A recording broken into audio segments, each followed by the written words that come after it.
लालची छोले कुलचे वाला। शहर के बाजार में बिरजू का छोले कुलचे का ठेला था। बिरजू बस 30 रुपए में छोले कुलचे बेचा करता था। बिरजू के छोले कुलचे बहुत स्वादिष्ट और सस्ते थे। अरे भैया, 1 प्लेट छोले कुलचे दे दो। 1 प्लेट हमारे लिए भी लगा दो। जी अभी लगाता हूँ। बिरजू के कुछ कस्टमर्स बंधे हुए थे और वो हमेशा वहाँ आकर छोले कुलचे खाया करते थे। हर दिन बिरजू 500 से 600 रुपए तक कमा लिया करता था और खुशी खुशी अपने घर चला जाता था। बिरजू के घर में उसकी माँ और उसकी छोटी बहन साधना रहती थी। साधना कॉलेज में पढ़ाई कर रही थी। भैया, आप आ गए? मैं आपका ही इंतजार कर रही थी। अरे थोड़ा सब्र रख, अभी थक हार के आया है वो, कम से कम उसे पानी तो पिला दे। साधना दौड़ के भीतर गई और 1 गिलास पानी लेकर आई। माँ, मैंने भैया के लिए चाय भी बनाई है। ये अच्छा किया। छुटकी, तू कुछ बोल रही थी ना? हाँ भैया, कल कॉलेज में फीस भरने की लास्ट डेट है। अरे हाँ, कितनी फीस भरनी है? 20,000 रुपए। ठीक है। बिरजू अपनी अलमारी से अपने बचत के पैसे ले आया और 20,000 गिनकर साधना को दे दिए। धन्यवाद भैया, आप बहुत अच्छे हो। साधना पैसे लेकर वापस अंदर चली गई। तभी बिरजू ने देखा कि माँ कुछ खुश नहीं लग रही थी। क्या हुआ अम्मा, तुम काहे परेशान हो? इस घर का कर्ता धर्ता तू है। अब तू इतने पैसे बहन की पढ़ाई में लगाएगा तो उसके ब्याह में पैसे कहाँ से लगाएगा? बेटा, इस पढ़ाई लिखाई से कुछ नहीं होता। तू पैसे बचा और वो तेरी बहन के ब्याह के काम आएंगे। अम्मा, काहे चिंता कर रही हो? छुटकी का ब्याह हम बहुत धूमधाम से करेंगे। अब पहले उसे पढ़ाने दो, अभी वो छोटी है। इससे 2 साल छोटे थे हम जब हमारा ब्याह हो गया था। माँ, वो जमाना और था, ये और है। उसे पढ़ने दो। उसकी पढ़ाई पूरी होते ही हम एक अच्छा लड़का ढूंढकर उसका ब्याह कर देंगे। ठीक है। कभी छोले कुलचे का ठेला अच्छा चलता तो कभी ग्राहक कम आते थे। इसी तरह 1 साल बीत गया। अब साधना की पढ़ाई खत्म होने में बस कुछ ही महीने रह गए थे। जो भी पैसे बिरजू ने बचाए थे उसमें से आधे से ज्यादा साधना की पढ़ाई में खर्च हो गए थे। ये सोचकर ही माँ परेशान थी। हे भगवान, अब तुम ही हमारे बिरजू को समझ दो। साधना के ब्याह के लिए पैसों का इंतजाम कर दो भगवान, कृपा करो। तभी बिरजू घर आया। बिरजू, हमने एक बहुत ही अच्छा रिश्ता देखा है साधना के लिए। लड़का इंजीनियर है और 20,000 रुपए कमाता है। ये तो बहुत अच्छी बात है अम्मा। आगे की बात बढ़ाने से पहले हमने सोचा कि एक बार तुमसे पूछ लें। अच्छा रिश्ता है तो शादी में खर्चा भी अच्छा ही होगा ना? कोई बात नहीं अम्मा, तुम बात चलाओ, देखते हैं क्या कर सकते हैं। बिरजू जानता था कि उसके पास इतने पैसे नहीं हैं कि वो साधना की शादी धूमधाम से कर सके, पर उसने माँ को ये बात नहीं बताई। अब बिरजू इस सोच से परेशान हो गया था कि वो पैसे कहाँ से लाएगा और इसी बारे में बात करने के लिए वो अपने काका के घर गया। अरे आओ आओ बिरजू, कैसे आना हुआ? अब क्या बताऊं काका, साधना की शादी का सोच रहे हैं। हमारे पास इतने पैसे तो हैं नहीं कि शादी धूमधाम से करें। आप किसी को जानते हैं जो हमें कर्ज दे सके? कर्ज तो तुझे मिल जाएगा बिरजू, पर मेरे पास एक और रास्ता है जिससे तू ज्यादा पैसे इकट्ठे कर सकता है। वो कैसे काका? मेरा परिचित एक सेठ है, वो शादियों का कॉन्ट्रैक्ट लेते हैं। उन्होंने कहा था कि उन्हें छोले कुलचे वाले की जरूरत है। तू कहे तो तेरी बात करवा दूं। नेकी और पूछ-पूछ, अभी बात करवा दीजिए काका, आपका बड़ा एहसान रहेगा। बिरजू के काका उसे शादियों के इवेंट करने वाले के पास ले गए। प्रणाम सेठ जी। अरे आओ आओ।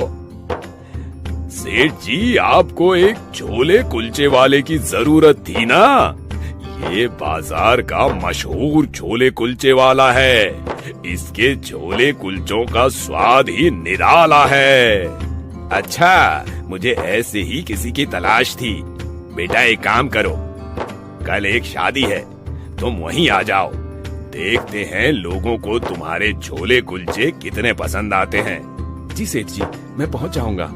अगले दिन बिरजू ने शादी में छोले कुलचे का स्टॉल लगाया और मेहमान छोले कुलचे का स्वाद ले लेकर खा रहे थे। अरे वाह, क्या स्वाद है! ऐसे छोले कुलचे तो कई सालों से नहीं खाए मैंने। पहली शादी में ही बिरजू के छोले कुलचे हिट हो गए और सेठ ने उसे अच्छे खासे पैसे दिए। वाह बिरजू, तेरे हाथ में तो जादू है। ये ले, और 2 दिन बाद बगल वाले गांव में शादी है, समय पर पहुंच जाना। जी बिल्कुल। बिरजू खुश था। वो अपने ठेले पर भी छोले कुलचे बेचता और जिस दिन उसे कॉन्ट्रैक्ट मिलता वो शादियों में बेचता। ऐसे ही 1 महीना निकल गया। एक शादी में अचानक मेहमान बढ़ गए। छोले कुलचे तो बस 100 लोगों के लिए ही बने थे और मेहमान लगभग 200 थे। अब बिरजू परेशान हो गया था। तभी सेठ उसके पास आए। सुन बिरजू, मैं जानता हूँ कि लोग ज्यादा हैं और सामान कम। एक काम कर, पहले से छोटे कुलचे बना और छोले में ज्यादा पानी मिला दे। पर किसी को पता चला तो लोग क्या कहेंगे? किसी को कुछ नहीं पता चलेगा। शादी में लोग बस खाने आते हैं। तू वैसा ही कर जैसा मैं बोल रहा हूँ। बिरजू ने छोले में पानी मिला दिया और छोटे छोटे कुलचे बनाने लगा। मेहमान छोले कुलचे खा रहे थे और किसी को पता नहीं चला कि छोले कुलचे में मिलावट थी। शादी के बाद बिरजू को अपने पैसे मिल गए। अगले दिन बिरजू अपने ठेले पर था। शादी में तो किसी को कुछ पता नहीं चला, तो क्या मैं वही यहाँ भी करूँ? इससे तो मेरा मुनाफा बढ़ जाएगा। वाह! इस सोच के साथ बिरजू ने छोले में पानी मिला दिया और कुलचे भी छोटे छोटे बनाने। 1 प्लेट छोले कुलचे देना। बिरजू ने छोले कुलचे दिए। उस ग्राहक ने खा लिया। लगता है बिरजू, तुम्हारे छोले कुलचे में कुछ ज्यादा ही स्वाद है। पूरी प्लेट खाकर भी मेरा पेट नहीं भरा। एक काम करो, 1 और प्लेट दे दो। बिरजू ने 1 और प्लेट छोले कुलचे दे दिए। इस तरह 1 प्लेट खाने वाला ग्राहक 2-2 प्लेट छोले कुलचे खाने लगा। बिरजू की आमदनी बढ़ गई। वो बहुत खुश हो गया। कुछ ही महीनों में बिरजू ने इतने पैसे कमा लिए जिससे उसकी बहन की शादी धूमधाम से हो सके। माँ, अब पैसों की कोई चिंता नहीं। तूने मेरी सारी चिंता दूर कर दी है बेटा। कुछ महीनों बाद साधना की शादी बहुत ही धूमधाम से उस इंजीनियर लड़के के साथ हुई। शादी में छोले कुलचे भी थे और ये छोले कुलचे पहले की तरह बिना पानी और बड़े बड़े थे। ये कुलचे तो कुछ ज्यादा ही बड़े हैं, नहीं? हाँ, जो ठेले पर बिकते हैं वो तो इसके आधे भी नहीं होते। शादी कुशल मंगल संपूर्ण हो गई। अगले दिन जब बिरजू ने ठेले पर छोले में पानी मिलाई और छोटे छोटे कुलचे बनाए तो लोगों ने उसे तुरंत पकड़ लिया। वाह बिरजू भैया वाह! कल आपकी बहन की शादी में जो छोले कुलचे थे वो तो बहुत गाढ़े थे और कुलचे भी बहुत बड़े बड़े थे, और आप यहाँ जो बेच रहे हो वो तो इतने छोटे हैं। अरे ऐसी कोई बात नहीं है, ये और वो एक जैसे ही हैं। नहीं भैया, हमने खुद अपनी आँखों से देखा है। कुलचे इतने बड़े बड़े थे। लगता है अब ज्यादा मुनाफे की लालच में छोटे छोटे कुलचे बना रहे हैं। ऐसी बात नहीं है। हम सब समझते हैं अच्छे से।